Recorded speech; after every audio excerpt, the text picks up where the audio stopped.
It is Tiara Tuesday, and we are back to talking about pieces that I saw on my trip to London at the end of August. This is the tiara that has stuck with me the most since I came back, and surprisingly, it is not a Cartier tiara. Well, maybe not that surprisingly. I do love Cartier's tiaras, but they are, honestly, a bit modern for my taste. I tend to prefer an early to mid-19th century tiara, and this is an incredible example.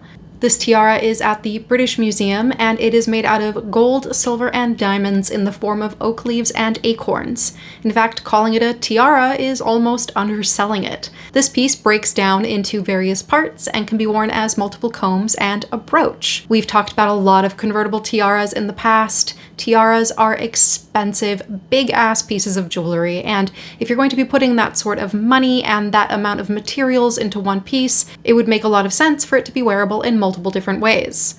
This tiara is an incredible example of how cleverly goldsmiths were able to make tiaras practical and wearable as multiple types of jewelry. The center portion and the two side sprays of this tiara can be removed and can be worn in various configurations on tortoiseshell combs or a large brooch mounting. The brooch mounting is intended to hold all three pieces together, and what I really like is that the brooch uses the side sprays in an upside-down configuration when compared to how the tiara is worn. The tiara has its original fitted case. I know we all love a custom-made fitted case.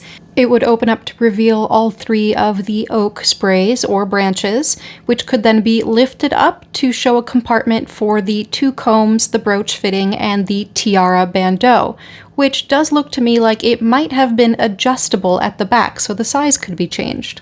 It was made around 1855 by the British jewelers Hunt and Roskell, and it is indicative of the naturalistic styles that were so popular during the middle of the 19th century. I've professed my love for oak tiaras in the past, and this one is one of the best examples I've come across to date. And I'll end this video by telling everyone about my own tiara because I get 100 questions about my headpieces every time I make a Tiara Tuesday video. This is a Victorian-era hinged comb, which was definitely not meant to be worn on the front of the head, but rather the back, probably under a lovely ornate updo.